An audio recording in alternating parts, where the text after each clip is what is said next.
Hello friends, Radhe Radhe. कैसे हैं सभी? आई होप आप सभी बहुत अच्छे होंगे। सो फ्रेंड्स, पार्ट 1 में हमने सीखा था आसान तरीके से सादा ब्लाउज की कैसे कटिंग करें, और ये पार्ट 2 है। तो इसमें मैं आपको स्टिचिंग बताऊंगी बहुत ही सरल तरीके से, और किन किन बातों को आपको ध्यान देनी है जिससे हमारे ब्लाउज परफेक्ट फिटिंग के साथ बने। और आर्म होल में झोल क्यों बनता है, फुग्गा क्यों बनता है, तो सब हम जानेंगे बारीकी से।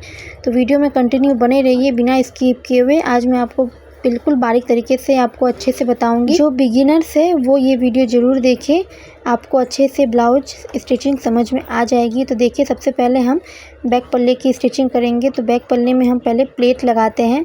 तो इस तरीके से देखिए, हम प्लेट लगाएंगे तिरछे में। पहले नीचे की साइड से ज़्यादा लेंगे, फिर धीरे धीरे कम करते करते ऊपर की साइड आएंगे। बैक साइड में जो हम प्लेट लगाते हैं वो 1.5 इंच पे लगाते हैं। तो 1.25 इंच हमारा यहाँ से इस तरफ से रहेगा, 1.25 इंच वहाँ से, तो दोनों तरफ से हमारा 1.5 इंच हो जाएगा। तो देखिए, इस तरीके से हम पूरी तिरछी सिलाई लगा लेंगे। डबल सिलाई लगाएंगे ताकि अच्छे से मजबूत हो जाए।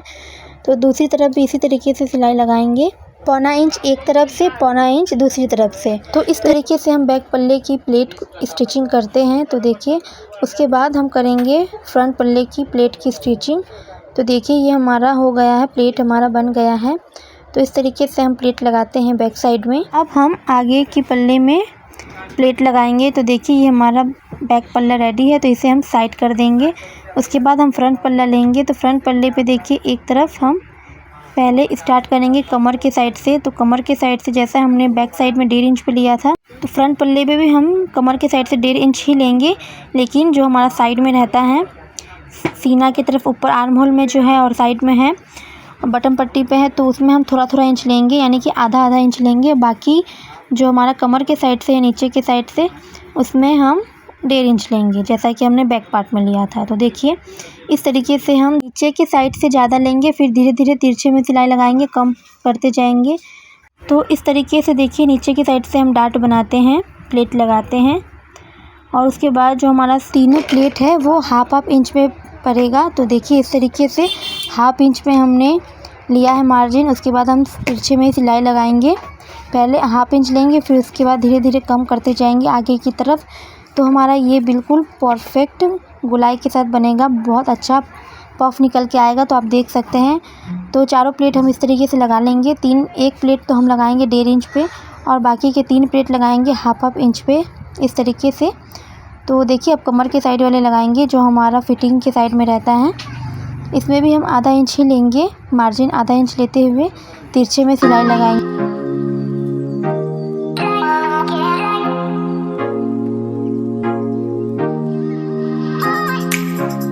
तो देखिए, ये हमारा चारों प्लेट हमारा बन चुका है।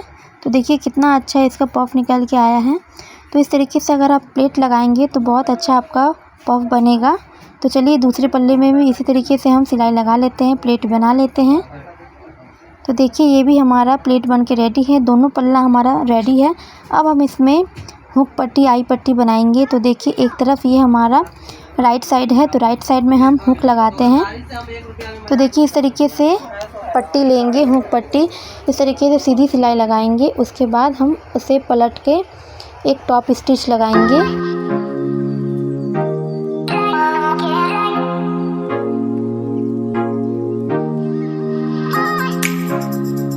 तो ये देख सकते हैं फ्रेंड्स, हमने ऊपर से टॉप स्टिच लगा दिया है। अब इसे हम अंदर की तरफ पलटेंगे, क्योंकि ये हमारा हुक पट्टी है। इस तरीके से हम एक बार फोल्ड करेंगे, उसके बाद डबल फोल्ड करते हुए अंदर की तरफ ले लेंगे। तो देखिए, इस तरीके से हम हुक पट्टी बनाते हैं। तो आप चाहें तो इसमें स्टिच भी लगा सकते हैं, सिलाई कर सकते हैं, या फिर बाद में आप तुरपाई कर सकते हैं। तो यहाँ मैं अभी कच्ची सिलाई लगाई हूँ, बाद में इसे खोल करके तुरपाई कर लूँगी। तो देखिए, इस तरीके से हमने हुक पट्टी बना लिया है। उसके बाद जो एक्स्ट्रा है हमारा, हम कट कर लेंगे नीचे की साइड से। तो देखिए, अब दूसरे पल्ले में भी हम इस तरीके से पट्टी लगाएंगे। तो इसमें थोड़ा अलग है, तो इस तरीके से आई की पट्टी लेंगे। इस तरीके से हम ब्लाउज के ऊपर इसे रख के सीधी सिलाई लगा लेंगे। फिर जैसे हमने टॉप स्टिच लगाया था उस वाले पल्ले पर, इसमें भी ठीक वैसे ही लगाएंगे, लेकिन इसमें थोड़ा अलग है क्योंकि ये हमारी आई पट्टी है। तो देख सकते हैं, इस तरीके से हम सीधी सिलाई लगाएंगे जैसे कि हमने उस वाले पल्ले पे लगाया था।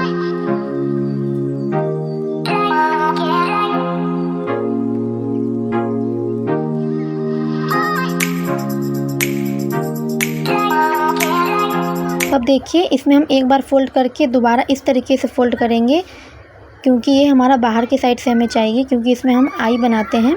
अगर आप बटन वाली बना रहे हैं तो इसमें आप बटन लगा सकते हैं, और जो हमने हुक के लिए बनाया है उसमें आप काज बना सकते हैं, होल बना सकते हैं। जो बटन के लिए होल होती है आप उस वाले पल्ले में लगाइएगा, लेकिन जब हम हुक लगाते हैं तो इसमें हम आई बनाते हैं और उसमें हुक लगाते हैं।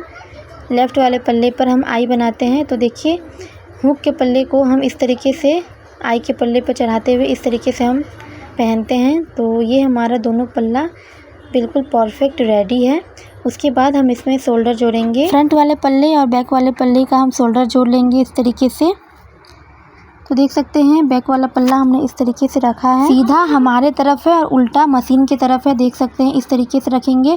और जो हमारा फ्रंट वाला पल्ला है तो सीधा हमारा जो हमने बैक वाले पल्ले रखे हैं उसके ऊपर है। तो देखिए इस तरीके से हम सिलाई लगाएंगे। तो इस तरीके से हम कंधे जोड़ेंगे, डबल सिलाई लगाएंगे ताकि हमारा सिलाई खुले नहीं। तो आप कहीं भी सिलाई लगाएं, डबल डबल लगाएं, क्योंकि अच्छे से फिनिशिंग के साथ मजबूती के साथ बननी चाहिए ब्लाउज़, नहीं तो फिर आपके कस्टमर ख़राब हो सकते हैं।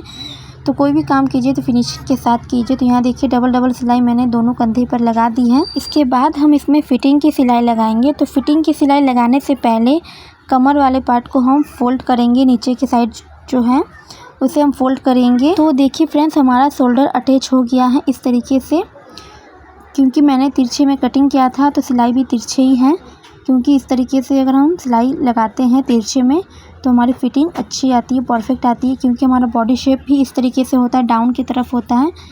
तो इस तरीके से हमने शोल्डर अटैच कर लिया। उसके बाद हम नीचे की साइड से इस तरीके से फ़ोल्ड करेंगे। इसके बाद ही हम फ़िटिंग की सिलाई लगाते हैं। तो देखिए आप चाहे तो कच्ची सिलाई भी लगा सकते हैं या फिर ऐसे ही छोड़ सकते हैं। तो मैं यहाँ देखिए कच्ची सिलाई लगा रही हूँ। उसके बाद इसमें जब तुरपाई करूँगी तो इस सिलाई को खोल दूँगी, फिर तुरपाई करूँगी। तो देखिए तुरपाई करने से ही सादे ब्लाउज में जो बिना अस्तर का ब्लाउज रहता है, तुरपाई करने से फिनिशिंग आती है। तो आप लोग अगर बिगिनर्स हैं, सीख रहे हैं नया नया सिलाई, तो इस तरीके से आप सिलाई लगा लीजिए कच्ची सिलाई।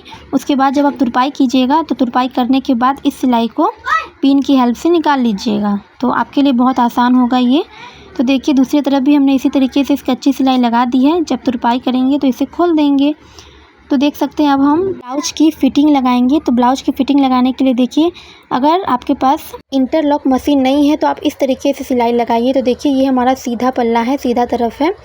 सीधे की तरफ से देखिए इस तरीके से आधा इंच की दूरी पर हम मार्जिन छोड़ते हुए सिलाई लगाएंगे, सीधी सिलाई। उसके बाद देखिए हमारा कितना फिनिशिंग के साथ ये अंदर के साइड से हो जाएगा। तो देखिए इस तरीके से अगर आप काम करेंगे तो आपके कस्टमर खुश रहेंगे और फिनिशिंग से काम भी आपके होंगे। तो देखिए इस तरीके से मैं जब भी ब्लाउज बनाती हूँ, सादा हो या अस्तर वाला हो, तो मैं इसी तरीके से बनाती हूँ। तो देखिए ये हमारा जो जॉइंट था वो अंदर की तरफ चला गया, तो ना वो आगे की तरफ से दिखेगा ना ही अंदर के साइड से दिखेगा। तो इस तरीके से ये हाइड हो जाएगा इनविजिबल तरीके से, यानी कि गुम सिलाई हमारी हो जाएगी। तो कौन कौन इस तरीके से सिलाई लगाता है प्लीज़ मुझे कमेंट कीजिएगा। मैं तो हमेशा इसी तरीके से सिलाई लगाती हूँ, या अस्तर वाला हो या फिर बिना अस्तर का हो, तो मैं इसी तरीके से सिलाई लगाती हूँ, तो अच्छे फिनिशिंग के साथ होती है। वैसे मेरी मशीन से इंटरलॉक हो जाती है, लेकिन सभी के पास इंटरलॉक मशीन नहीं होती है, तो इसीलिए मैंने बताया कि आप इस तरीके से सिलाई लगा सकते हैं, गुम सिलाई। तो देखिए दोनों तरफ हमने लगा दिया है फिटिंग की सिलाई। तो देख सकते हैं आप कितना फिनिशिंग के साथ हमारा अंदर के साइड से भी और ऊपर के साइड से भी फिनिशिंग के साथ दिख रहा है, कहीं से कुछ धागे वागे नहीं निकले हुए हैं। तो देखिए ये हमारा पल्ला रेडी हो गया है। अब हम इसमें अटैच करेंगे बाजू। तो बाजू अटैच करने से पहले बाजू को हमें रेडी भी करना होगा। तो देखिए इस तरीके से हम इसमें पाइपिंग लगाएंगे। तो पाइपिंग मैंने पहले से ही बना के रखी हुई है, तो इसमें ब्लैक कलर की पाइपिंग लगेगी, क्योंकि कस्टमर ने कहा था ब्लैक कलर की पाइपिंग लगाने के लिए। तो देख सकते हैं इस तरीके से हमने पाइपिंग बना के रखी है। अब इस तरीके से हम सिलाई लगाएंगे सीधे की तरफ से। तो ये हमारा बाजू का जो पल्ला है सीधे की तरफ से है, ताकि हम सिलाई लगाएंगे तो ये हमारा अंदर की तरफ चला जाएगा। तो मैं इसी तरीके से बाजू अटैच करती हूँ ब्लाउज में, इससे हमारी फ़िटिंग बहुत अच्छी आती है। तो कितने लोग करते हैं ऐसे कि फ़िटिंग लगाने से पहले बाजू अटैच करते हैं, उसके बाद सीधी फ़िटिंग लगाते हैं। तो इसमें देखिए प्रॉब्लम बहुत होती है, तिरछी सिलाई हो जाती है, आरी टेढ़ी हो जाती है, यानी कि बाजू से जब हम फ़िटिंग की सिलाई लगाते हैं तो तिरछी सिलाई हो जाती है। इस वजह से हमारे आर्म होल में फुग्गा बन जाता है, झोल बन जाता है। तो अगर आप इस तरीके से बाजू अटैच करेंगे तो आपकी फ़िटिंग बिल्कुल परफेक्ट आएगी 100%। तो पहले आप ब्लाउज में फ़िटिंग लगा लीजिए, उसके बाद बाजू में इस तरीके से फ़िटिंग लगाइए। तो देखिए दोनों पल्ले में हमने पाइपिंग लगा ली है।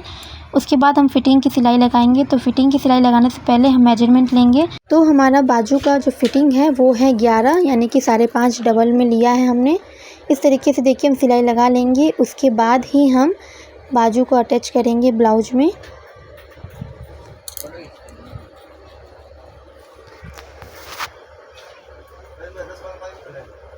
तो देख सकते हैं दोनों बाजू को हमने फ़िटिंग लगा दिया है। अब इसे हम अटैच करेंगे ब्लाउज में। तो देखिए किस तरीके से अटैच करना है, आप यहाँ ध्यान दीजिए। तो कभी भी नीचे की साइड से अटैच मत कीजिए, हमेशा कभी भी आप बाजू का अटैच कीजिए, या फिर इस तरीके से कीजिए, या फिर आप फ़िटिंग लगाने से पहले भी स्टिच कर रहे हैं तो सेंटर से ही कीजिए, सेंटर टू सेंटर मिलाते हुए कीजिए। तो देखिए सेंटर में मैंने कट कर रखा है। इसे हमने जहाँ शोल्डर जॉइन किया था वहाँ हमें रखना है बाजू को। इस तरीके से हम सिलाई लगाएंगे पूरे राउंड में। तो आप जब भी बाजू का अटैच कीजिए सेंटर से ही कीजिए, इससे हमारी फ़िटिंग अच्छी बनती है, कहीं से कोई फुग्गा झोल वगैरह नहीं होता है। तो मैं हमेशा बाजू को इसी तरीके से अटैच करती हूँ, बहुत अच्छी फ़िटिंग आती है। तो आप भी ये ट्राई कर सकती हैं। अगर आपके ब्लाउज में जब फ़िटिंग की सिलाई लगाते हैं तो तिरछी हो जाती है या फिर आर्म होल में फुग्गा बन जाता है, तो आप इसी तरीके से बाजू के अटैच कीजिए। और एक बात आपको और ध्यान देनी है, जो हमारा बाजू की फ़िटिंग की जो सिलाई है और जो हमारी ब्लाउज की फ़िटिंग की सिलाई है, दोनों जॉइंट टू जॉइंट हमारा मिलना चाहिए, आगे पीछे नहीं होना चाहिए। नहीं तो अक्सर लोगों के बिगिनर्स जो होते हैं उन स्टार्टिंग में उन्हें प्रॉब्लम होती है, वो या फिर आगे के पल्ले में उसकी सिलाई कर देते हैं, बाजू की सिलाई जो फ़िटिंग की सिलाई हो, या फिर वो पीछे की तरफ कर देते हैं। तो इसे देखिए फ़िटिंग में प्रॉब्लम हो जाती है, आर्म होल के साइड से फुग्गा जैसा बन जाता है। तो इसीलिए जॉइंट टू जॉइंट हमारा मिलना चाहिए। तो देखिए इस तरीके से हम गोलाई में सिलाई लगाएंगे, डबल सिलाई लगाएंगे। तो यहाँ हमने बाजू को अटैच कर लिया है, तो दूसरी तरफ भी हम इसी तरीके से अटैच करेंगे।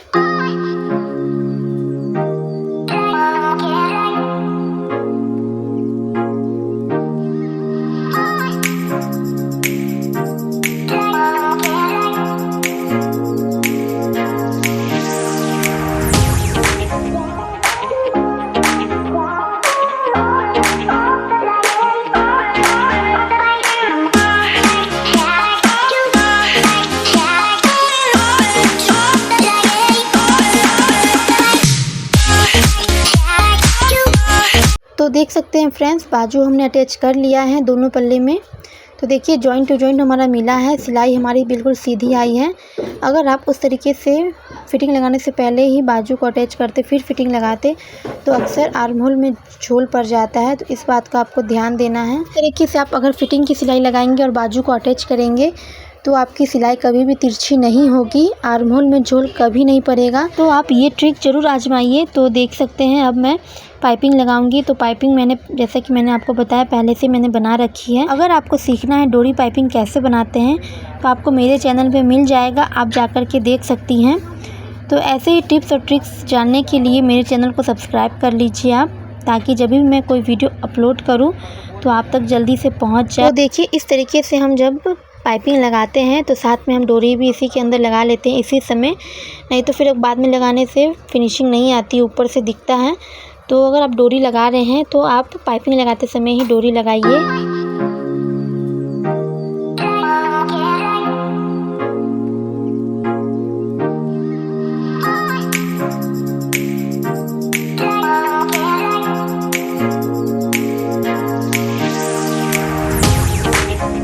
तो फ्रेंड्स हमारी पाइपिंग लग के रेडी है।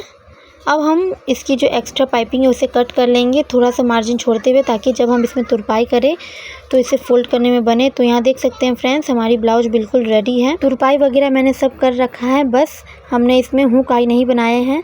तो देख सकते हैं बिल्कुल परफेक्ट फिटिंग के साथ हमारी ब्लाउज बन के रेडी है।